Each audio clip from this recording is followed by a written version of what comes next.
అందరికీ నమస్కారం. తెలుగు వాయిస్ ఛానల్కి స్వాగతం. ఈ రోజుటి మన కథ తప్పు ఎవరిది? నా పెంపకంలోనే లోటు ఉందంటావా అంటున్న ఒక తండ్రి కథ. అమ్మా, కాలేజీకి వెళ్ళి వస్తాను అని సుదర్శన్ అమ్మ పాదాలకు నమస్కరించగా చలనం లేని అమ్మను చూసి భయపడిన సుదర్శన్ వెంటనే నాన్న తొందరగా రండి, మోహన్ తొందరగా రారా అంటూ పెద్ద కొడుకు వేసిన కేకలకి భార్య కోసం నీళ్లు వేడి చేస్తున్న పద్మనాభం వంటగదిలోంచి పరిగెత్తుకు వచ్చాడు. చదువుకుంటున్న మోహన్ కూడా అన్నయ్య కేకలకి అన్నయ్య వద్దకు వచ్చాడు. ఏమైంది సుదర్శన్ అన్నాడు నాన్న, అమ్మ కదలడం లేదు, భయంగా ఉంది. వెంటనే భార్యను పట్టుకొని కూర్చోబెట్టే ప్రయత్నం చేశాడు. కానీ భార్య శరీరం చాలా చల్లగా అవటంతో పరిస్థితి అర్థమైన పద్మనాభం కౌశల్య అంటూ గట్టిగా హత్తుకొని కన్నీళ్ల పర్యంతమయ్యాడు. నాన్న, ఏమైంది అంతలా ఏడుస్తున్నావు అంటూ ఇద్దరు కొడుకులు తన తండ్రిని అడుగుతున్నారు. మీ అమ్మ మనల్ని వదిలిపెట్టి వెళ్ళిపోయిందిరా అంటూ కన్నీరు మున్నీరుగా ఏడుస్తున్నాడు పద్మనాభం. కొడుకులు ఇద్దరూ చెరో పక్కకి చేరి ఏంటమ్మా ఇలా చేశావు అని కన్నీళ్ల పర్యంతమయ్యారు. పద్మనాభం గారు ఒక ఉపాధ్యాయుడు, కౌసల్య గృహిణి. వారికి ఇద్దరు పిల్లలు, సుదర్శన్ మరియు మోహన్. ఇద్దరికి 15-12 సంవత్సరాల వయసు. తండ్రి పాఠశాలలోనే ఇద్దరు చదువుతున్నారు. కౌసల్యకు ఇద్దరు పిల్లలకు జన్మనిచ్చిన తర్వాత కాలక్రమేణా ఆరోగ్యం బాగా ఉండటం లేదు.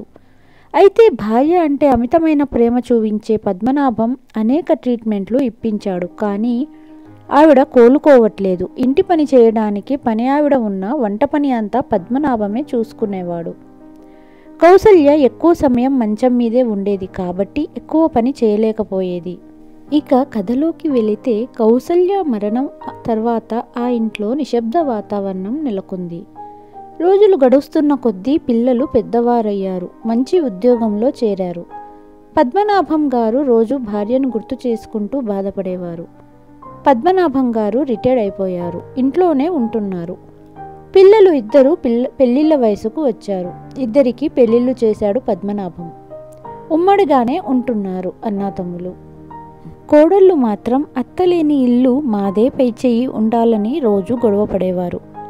ఈ గొడవ పద్మనాభం గారికి తలపోటుగా ఉండేది. ఆ కారణంగా రోజు వాకింగ్ అని లేదా పని ఉందని ఎక్కువ సమయం స్నేహితులతోనే గడిపేవాడు.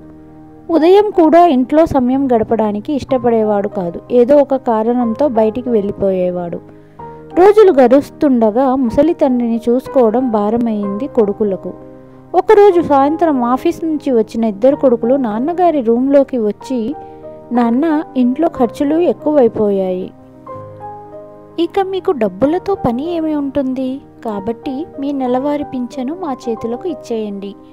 అవి ఇంటి ఖర్చులకే వాడుకుంటాం. ఇక మీకు వయసు అయిపోతుంది కాబట్టి ఆస్తి కూడా వాటాలు వేయండి అని చెప్పారు.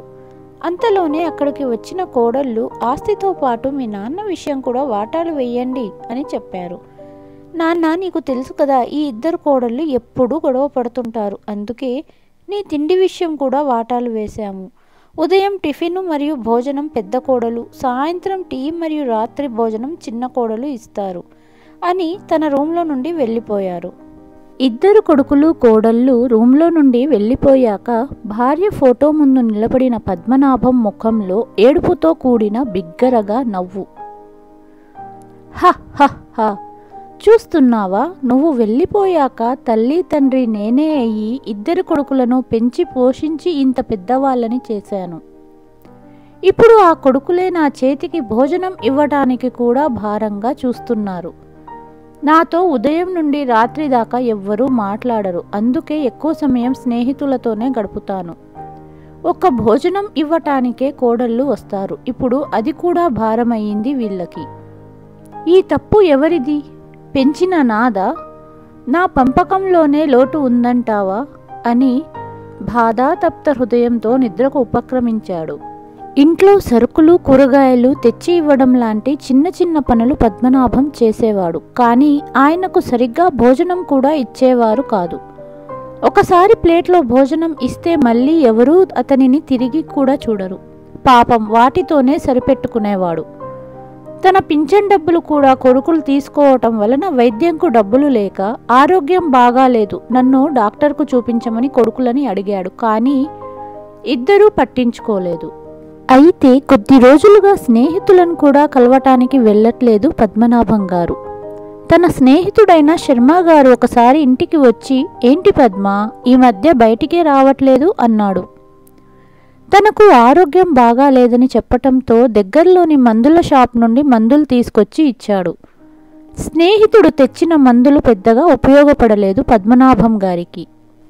పట్టించుకునే మనిషి లేక, సరైన ఆహారం లేక చాలా బలహీనంగా మారిన పద్మనాభం గారు మరుసటి రోజే స్వర్గస్థులయ్యారు. రోజువారీ పనిలాగే కూరగాయలు తీసుకురమ్మని చెప్పటానికి మామయ్యను పిలిచిన పెద్ద కోడలికి ఎంతసేపటికి మామయ్య పలకకపోవడంతో అనుమానంతో కిందికి వచ్చి చూసిన ఆవిడ, ఎలాగైతే సుదర్శన్ తన తల్లి మరణించినప్పుడు నాన్నా నాన్న అని గట్టిగా పిలిచాడో అలాగే తన భర్తను పిలిచింది. అలాగే మరిదిగారిని, చిన్న కోడల్ని కూడా పిలిచింది. ఇద్దరూ పరిగెత్తుకుంటూ నాన్నగారి వద్దకు వచ్చారు. పరిస్థితి అర్థమయ్యింది వాళ్ళకు. ఇద్దరు అన్నా తమ్ముళ్ళకి తల్లి మరణించినప్పుడు సుదర్శన్ వేసిన గావు కేక గుర్తుకు వచ్చింది. గావు కేకతో అప్పటి తల్లి మరణం, ఇప్పటి తండ్రి మరణం ముడిపడి ఆ జ్ఞాపకాలతో మనసు చెదిరిపోయి బాధతో పశ్చాత్తాపం ఆవరించసాగింది. ఇంతలో చిన్న కోడలు, ఏవండి, మామగారి తలగడ కింద ఏవో పేపర్స్ ఉన్నాయి, అవి తీసి మోహన్కి ఇచ్చింది. వాటిని చూడగానే ఆశ్చర్యంతో కళ్ళు పెద్దవయ్యాయి మోహన్వి. వాటిని సుదర్శన్కి ఇచ్చాడు. సుదర్శన్ పేపర్స్ని చూసి ఆశ్చర్యపడి అందరి వైపు చూస్తూ నాన్న వీలునామా అంటూ చదవడం ప్రారంభించాడు. పద్మనాభం అను నేను నా ఇష్టపూర్వకంగా రాసిన వీలునామా. ఉపాధ్యాయ వృత్తిలో నేను సంపాదించిన నా ఆస్తి మరియు నాకు నా తండ్రి గారి నుంచి సంక్రమించిన ఆస్తి కింది విధంగా పంచుతున్నాను. ఈ పట్టణంలో ఉన్న 2 ఇళ్ళు నా 2 కుమారులకు ఇస్తున్నాను. నా పెద్ద కుమారుడు తనకు నచ్చిన ఇల్లు ఎన్నుకుంటాడు. నా గ్రామంలో ఉన్న 10 ఎకరాలు 2 కుమారులకు చెరు 5 ఎకరాలు ఇస్తున్నాను. నా 2వ కుమారుడు తనకు నచ్చిన భాగం ఎన్నుకుంటాడు. ఇవి కాక నా కుటుంబ సభ్యులకు తెలియకుండా 10 సంవత్సరాల క్రితం నేను కొన్న షేర్స్ ఇప్పుడు 2 కోట్ల దాకా అయ్యాయి. అవి భవిష్యత్తులో నా మనవళ్ళు మనవరాళ్లకు సమానంగా రాస్తున్నాను. నా భార్యకు వారి పుట్టింటి నుండి వచ్చిన 1 కోటి రూపాయల ఆస్తి 2 కోడళ్లకు చెరి ఒక 50 లక్షలు నా భార్య కోరిక మేరకు ఇవ్వడం జరుగుతుంది. అనారోగ్య కారణంగా ఈ వీలునామాను అమలుపరిచే బాధ్యత నా స్నేహితుడు శర్మ గారికి ఇస్తున్నాను. ఇట్లు పద్మనాభం. మమ్మల్ని క్షమించు నాన్న. అమ్మ వెళ్ళిపోయాక అన్నీ నీవై పెంచావు. మమ్మల్ని ఇంత వృద్ధిలోకి తీసుకువచ్చావు. డబ్బు సంపాదిస్తున్నామనే పొగరుతో కళ్ళు మూసుకుపోయాయి. నీకు బలమైన ఆహారం ఇప్పించి అలాగే నీకు ఒక మంచి వైద్యం చేయించలేకపోయాము. మమ్మల్ని మేము ఎప్పటికీ క్షమించుకోలేము అని అన్నారు. స్నేహితుడు ఆరోగ్య పరిస్థితి ఎలా ఉందో అని తెలుసుకోవాలని వచ్చిన పద్మనాభం గారి స్నేహితుడు శర్మ గారు ఇదంతా చూసి, చేతులు కాలాక ఆకులు పట్టుకొని ఏం చేస్తారు? జన్మనిచ్చిన తండ్రికి మంచి ఆహారం మరియు మంచి వైద్యం ఇప్పించలేని కొడుకులు ఉన్నా ఒకటే, లేకున్నా ఒకటే. ఈ జన్మలో మీకు మీరే క్షమించుకోలేని శిక్ష వేసుకున్నారు అని వెళ్ళిపోయాడు. ఈ కథ కనుక మీకు నచ్చినట్లయితే please like, share and subscribe to Telugu voice. మరుసటి కథతో మళ్ళీ కలుస్తాను. అంతవరకు సెలవు. ధన్యవాదములు.